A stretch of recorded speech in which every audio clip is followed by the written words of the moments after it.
शुभेंदु दा, आप तो हमारे साथ थे। आपको सीबीआई के नोटिस आने पर आपने तत्काल निर्णय बदल लिया। अडानी नहीं है, अदानी है। वो बहुत ही बुद्धिमान है।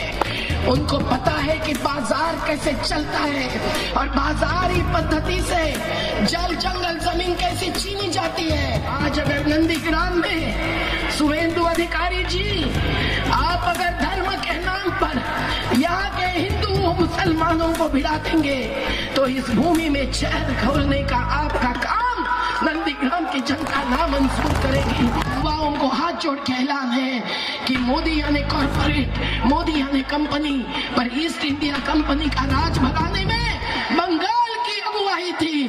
बंगाल की ताकत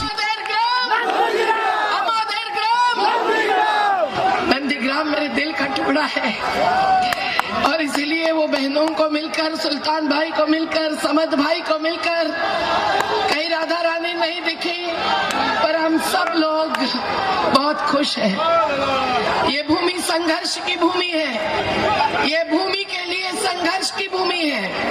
और बंगाल की क्रांतिकारी भूमि में जैसे खिलाफत का आंदोलन हुआ था, इसी मेदिनीपुर के पास आज उसकी स्थली है। तो आज नंदीग्राम इस खिलाफत का प्रतीक होना चाहिए, इस खिलाफत की क्रांति का अगुवाह होना चाहिए और होगा, ये हमारे संयुक्त किसान मोर्चा का विश्वास है।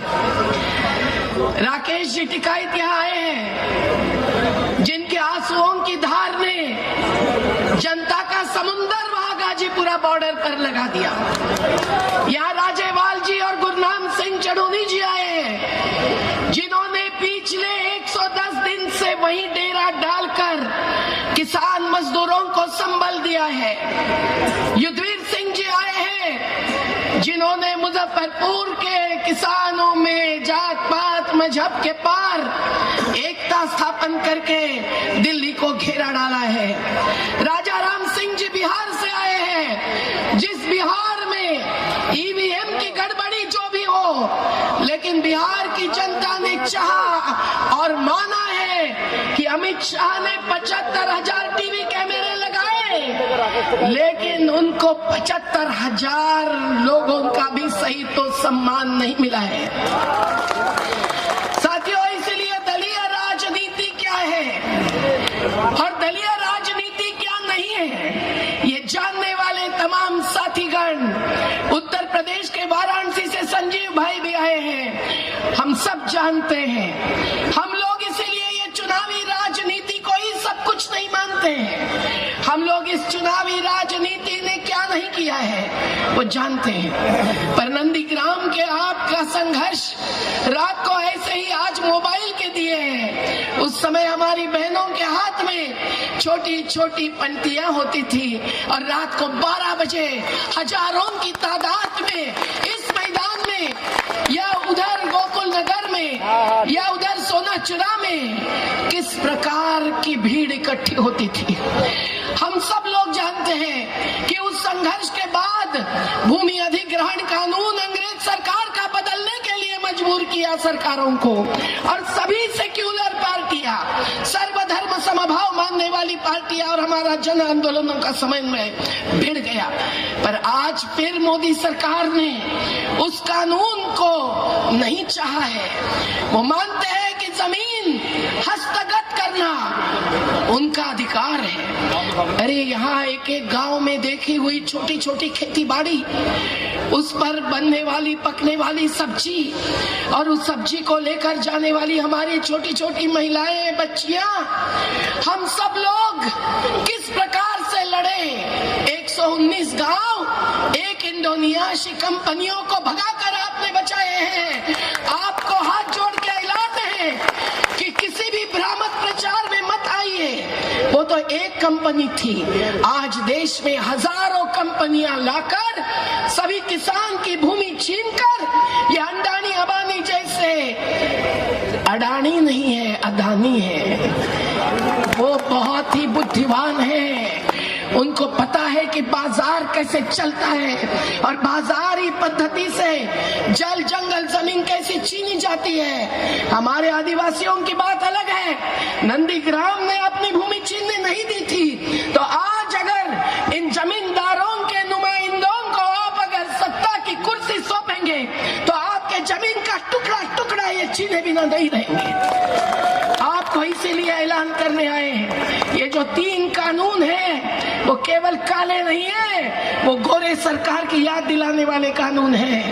और इन तीनों कानूनों से क्या नहीं खत्म होगा। इन तीनों कानूनों में अगर ठेकेदार आएंगे खेती का ठेका लेने के लिए, तो आइए गुजरात में पूछिए गुजरात के किसानों को कि किस प्रकार से पेप्सिको नाम की कंपनी ने आलू खरीदने का वायदा किया और जब आलू तैयार हुआ तब कहा कि ये अच्छा नहीं है, हम नहीं खरीदेंगे। मध्य प्रदेश के होशंगाबाद जिले में ऐसा ही किया। धान तैयार हुआ, उन्होंने कहा हम नहीं खरीदेंगे। और फिर जब पर्चा निकला तो उस अनुबंध पर कंपनी ने अपना सिक्का भी नहीं लगाया था। भोले भाले किसानों को फंसाकर ये नए जमींदार अंग्रेजों से भी बदतर साबित हो रहे हैं। और किसान को जब 1 रुपया में 1.5 रुपया का दाम मांग रहे हैं तो 23 फसलों को इन्होंने दाम घोषित किया है। पर कानूनी, युद्धवीर भाई ने बताया वैसे, कानूनी कवच नहीं दिया है तो नहीं मिलेगा दाम। धान को नहीं मिलेगा, सब्जी फल को तो है ही नहीं दाम घोषित। हमारी मांग है हर फसल को दाम चाहिए, दूध को भी चाहिए और मांस को भी चाहिए।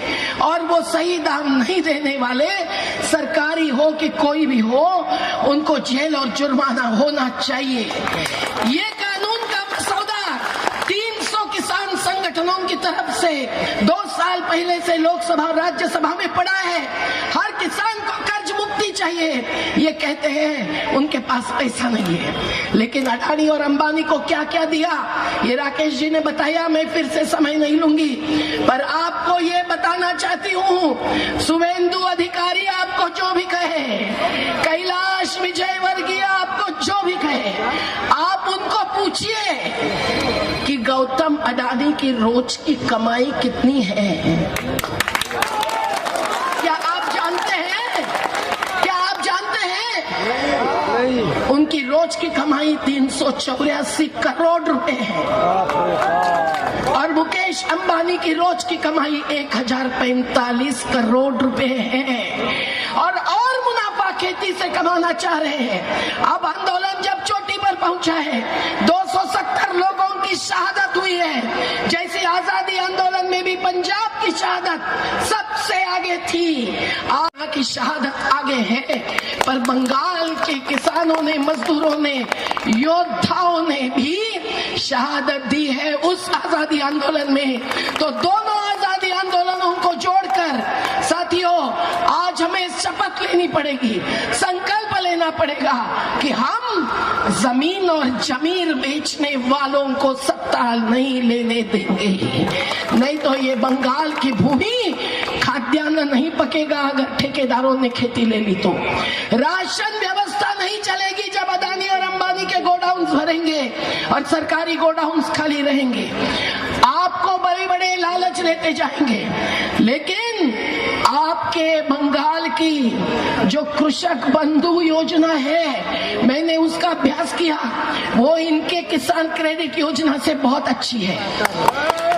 आपके बंगाल में 12% धान खरीदी किया जाता है, पर मोदी जी ने नियुक्त की हुई कमेटी का रिपोर्ट है कि पूरे देश में केवल 6% धान न्यूनतम मूल्य पर किया जाता है। और न्यूनतम मूल्य मतलब कितना कम, कितना कम, 1 रुपया में 1.5 रुपया।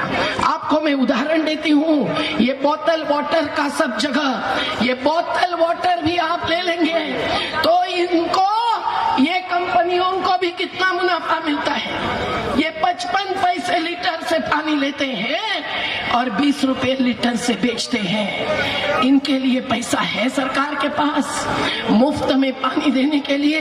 वो किसानों का पानी है, वो भूजल है, वो नदी का पानी है, वो पहाड़ का पानी है, वो छीन रहा है। कल अगर जमीन छीन देंगे तो राशन भी निकल जाएगा। आज भी इस देश में रोज 3000 बच्चों का मृत्यु होता है कुपोषण से।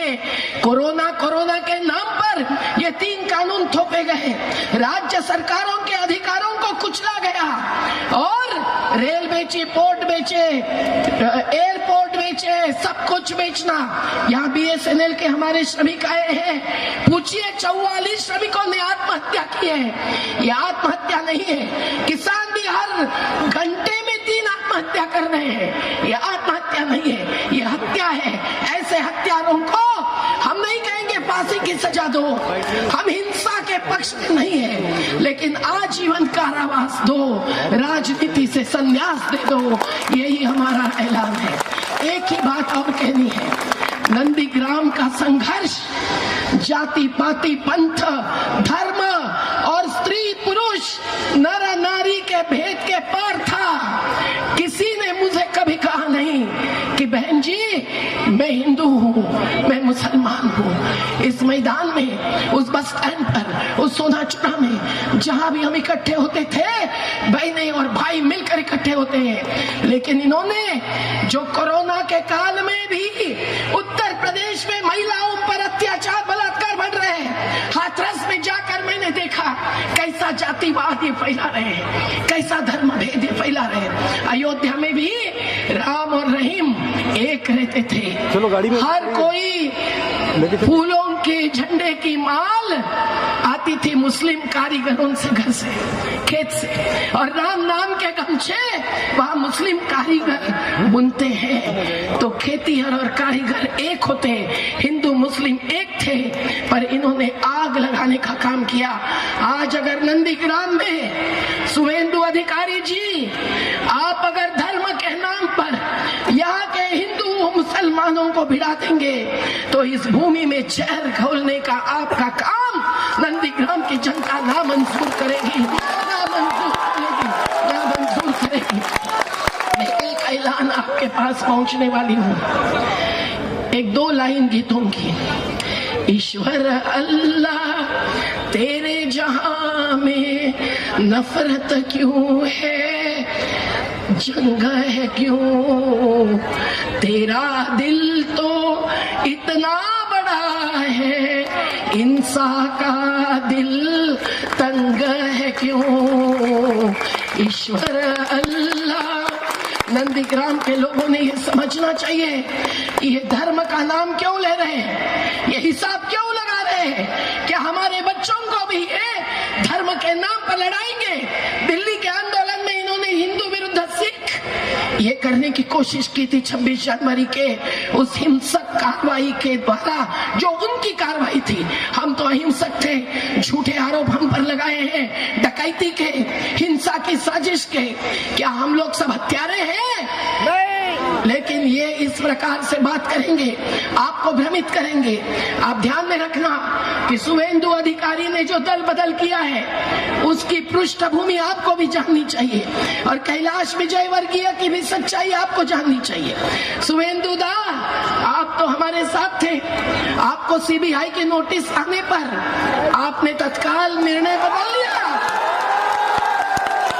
शुभेंदु दा, आप ट्रांसपोर्ट मिनिस्टर थे, पर हमारे अमिताभ मिश्रा जी को पूछो कि 1 करोड़ ट्रांसपोर्ट के वर्कर्स आज नाराज क्यों हैं? क्योंकि अवैध रेत खनन की गाड़ियां 4 गुना भरते थे।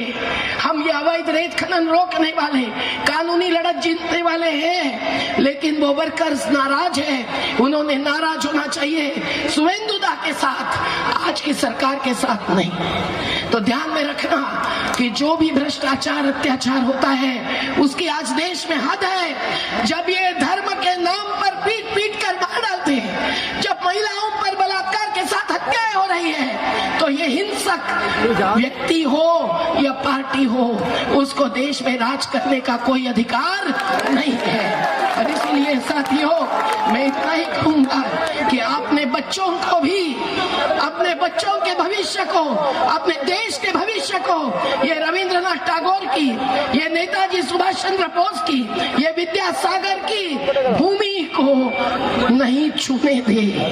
नहीं तो आपकी भूमि तो जाएगी, पर आपके पांव में जो राष्ट्रीय एकात्मता और आजादी है वो भी छीनी जाएगी।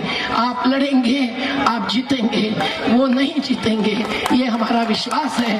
जिंदाबाद। मैं आपके बच्चों के लिए एक ही आप ध्यान में रखना कि आपको बच्चों को कैसे बड़े करना है, तो वो भी एक दो लाइन गीतों की सोचना। ना हिंदू बनेगा न तुम मुसलमान बनेगा, इंसान की औलाद है इंसान बनेगा। ये बच्चों को भी समझाना है, युवाओं को हाथ जोड़ के ऐलान है कि मोदी यानी कॉर्पोरेट, मोदी यानी कंपनी, पर ईस्ट इंडिया कंपनी का राज भगाने में बंगाल की अगुवाई थी, बंगाल की ताकत थी। आज सभी कॉर्पोरेट्स को भगाने में आपकी ताकत लड़ेगी, जीतेगी। तो एक नारा देंगे, लड़ेंगे, जीतेंगे कि हारेंगे? हमारी लड़ाई अलग है, चुनाव के पार है। आपकी अभी की तत्काल की लड़ाई अहिंसक ही है, चुनावी है, वो आप लड़िए आपके विवेक के आधार पर। तो लड़ेंगे।